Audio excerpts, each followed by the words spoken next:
Okay, I got some more juicy video footage for you, well, audio, and it's gonna be Claudia Jordan, Funky Geneva, who is a Atlanta homosexual who looks like, I kid you not, the dude looks like Tommy Sotomayor's brother. If you can imagine Tommy Sotomayor with a big ass beard and a blonde ass wig, that would be Funky Geneva. He is a correspondent over at Fox Soul, and recently there was a flare-up between another gay dude named Saucy Santana, who made some statements about gay people being the trendsetters, and it pissed off the Beehive and women in general. Now, I'm going to let this video clip play, and I'm going to do a little bit of a breakdown, but I want you to know something before I even let this video play. This conversation that you're listening to, despite the fact that it seems free and an open conversation between a gay black man and a black woman, so-called black woman and black man, they really don't like each other. This conversation and the narrative is controlled. The plot, the theme, everything is controlled. They don't want the open conflict between women and gay men to be exposed, because if it's exposed, it will destroy about 70 to 80% of the agenda of the saucy agenda, or the zesty agenda that is pushed upon us. And what the gay men and women are always doing is allying against black men. But it's gotten to a point that gayness and all that stuff is no longer a big time social shock effect. So therefore, the novelty of her little gay friend is starting to wear off. And now he's just social competition. You would think that have you seen Saucy Santana?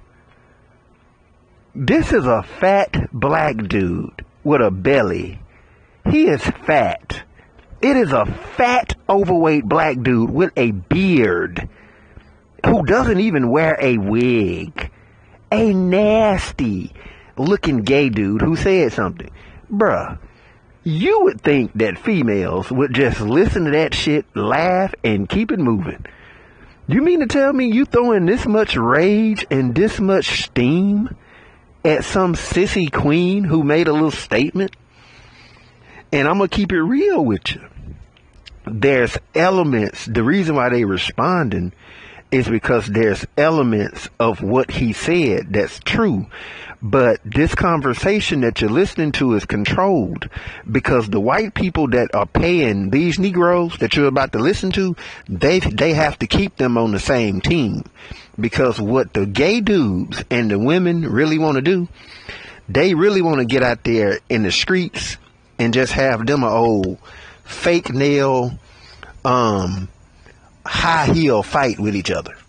I'm talking about they want to knock each other upside the head with high heels and pantyhose. They want to fight. They do. Because gay dudes, as I'll explain in the second video, they hinge upon women big time, and women need them too. But the gay dudes, there's something with women that they have to have. It keeps them safe. It keeps them alive. And they can't let women go. And women, a lot of women, can't let them go either. But without further ado, let me let this play. Hold on just a second.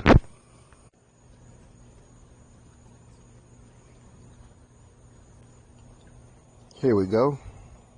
Right here. And let's listen to the comments. Shout out to Mr. Z. Fair use, fair use, fair use. Shout out to my boy, Mr. Z. What do you think?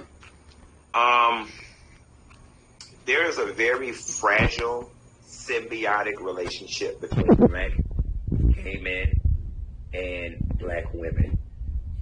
Black women were definitely the blueprint. All right. The black gays have come along and taken that blueprint and have become trendsetters with it.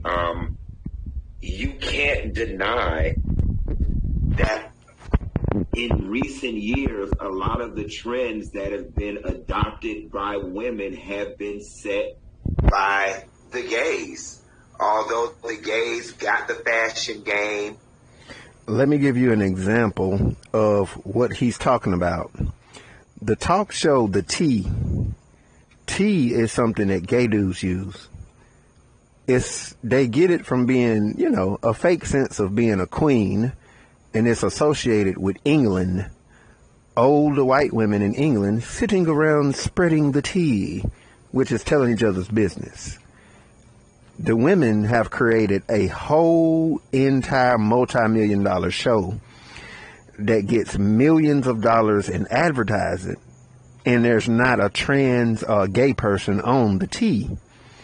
So this is part of the reason why I say part of what Funky Deneva is saying is true, even though, no pun intended, he's going to get his little booty hole tore up in just a few minutes.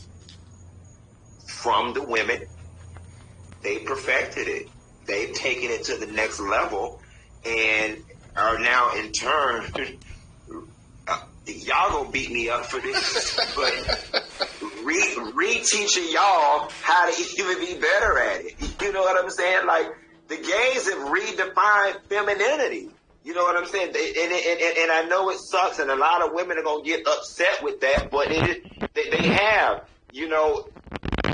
In addition to that, a lot of black gay men feel like they are the backbone and the crutch for a lot of black women as a result of the state of heterosexual black men. We got babysitters, we got hairdressers, we got confidants, we got makeup people. When your baby daddy doing you wrong, we the ones who have to listen and hold you up. We the ones you have to borrow money from because y'all get so jealous. Did that Negro say, we your baby daddy? Claude Hammer. Homegirls, or so catty with your homegirls, you won't tell your homegirl what's really going on, but you'll run to your good gay friend. So there's a very fragile symbiotic relationship between the gay black man and the gay black woman. And the same thing goes the other way. We don't feel safe in certain spaces, so we run to y'all for coverage and occupy y'all spaces in order to feel safe. It's really weird, and Claudia, I know you about to eat my ass up. So, go ahead. As a black woman here that works with two gay men in the community, I'm going to say this. I'll be damned if I'm going to let anyone say that I get my femininity from a gay man. Give me just a second. I got the screenshot something.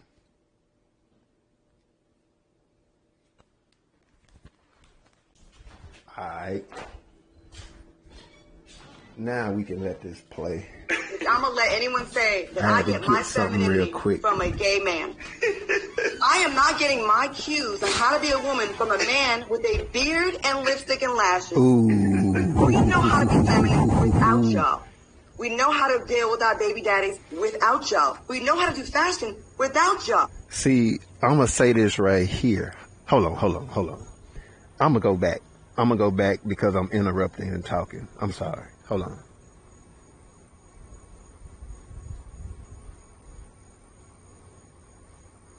I got to come up. All right. And right lipstick and lashes. We know how to be feminine without y'all. We know how to deal with our baby daddies without y'all. We know how to do fashion without y'all. But we love y'all, and y'all have great opinions, and we like your feedback. I feel like it's a slap in the face because when these toxic black men be coming for y'all, who is the one that's always with y'all? Us. So here you get on stage when you finally having your moment, and you sit there and basically shit on us and say, you're our blueprint? No, my dog, my nigga, we your blueprint. You can say you remixed it, but you are not a better woman than a woman. You're not. Santana, and that goes for everybody else that's doing it, okay? We don't need you. We want y'all. We love y'all. We provide a space for y'all that y'all can't get with them toxic black men out there. So it was a slap in the face to hear this.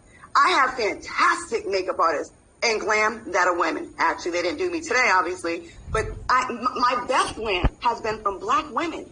And I'm making it a point in my productions to make sure black women are getting hired and black gay men.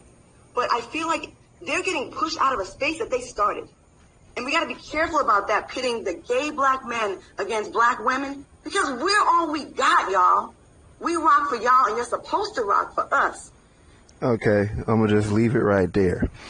Now, whenever she said that part about, I don't get my femininity from a man with a beard, man, look here. There's some sissy punks that would have jumped up and went across the table with her on that one. They consider that a blatant diss. She also, now Funky Deneva is just a sissy. He's not a trans, but they have a thing called misgendering, where if you keep on calling a trans a damn dude, or my nigga, you know, they can accuse you of misgendering, even though it doesn't mean anything, but it does, I guess, in certain government offices, or if you on TV, or if you got an important platform, like hundreds of thousands of subscribers, you can actually get in trouble for referencing a trans as a man or a woman if they identify as something different. But there's nothing but hostility here.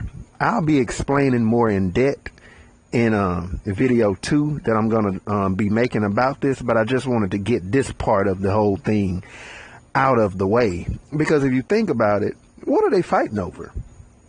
I mean, what really is there to fight over? Have you seen Funky Deneva? Have you seen Saucy Santana? Like, if a hot ghetto mess queen like that said something, then he just said it. Like, what real true weight does it hold? Saucy Santana is not even a gold producing artist.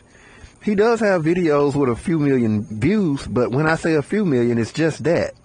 His songs might get up a little above 1 million, maybe above a couple million, but usually just in a few hundred thousands. He's pretty damn popular, but like I said, it's not like you was just clapped down by an institutional person who has some sense of importance somewhere. See, I'm gonna talk also, I just wanted to add this whole thing about Beyonce and fake ass black people. See, white people have appointed a fake king and queen in Beyonce and Jay-Z. And these Negroes act just like common citizens of Britain if you say something against the monarchy. You know, now Blue Ivy, who they're crazy over, people can't have their opinion about her. I think she's I don't want to sit up here and be judging kids. That's funny behavior. But if you was to ask me, I would say, don't we use the term ugly baby? Wasn't there a whole entire hot ghetto mess video of a girl calling her very own boy ugly? And it was a physical black mother who was calling her very own child ugly. She was sitting up condemning her baby daddy, talking about, look, and had the camera pointed toward her baby. I'm talking about newborn baby. You know, the boy had some kind of big eyes, and, you know, he was a little funny looking little boy, but, you know, you can't really judge how a person gonna look from the baby stage. And she was calling the baby ugly. And nobody said anything about it. As a matter of fact, they condemned the black man who shone a light on it. They didn't condemn the behavior of the woman calling her very own baby ugly. They condemned the brother who exposed the video showing it. But the reason why they reserved this behavior for Blue Ivy is because, like I say, white folk then appointed them a fake king and queen, which is no more than some music artists who don't give a damn about the everyday black person. Jay-Z was pretty much used to appear that he owned the Nets when this nigga didn't own nothing but 0.0000001% of the Nets, meaning he's got a couple $1 million invested in the team, but you can sit up there and march him in front of a bunch of Negroes in goddamn Brooklyn, whose neighborhoods got gentrified and destroyed so you could build a Nets Coliseum. So the people who we call king and queen fuck black people over and got stupid ass black people running around in a circle screaming about you can't criticize their daughter or giving an honest opinion about a little girl that looks like Jay-Z in the face. And I'm gonna just leave the video at that. I'm done with this junk. Tune in for part 2. Now it's time to go change into some comfy shoes.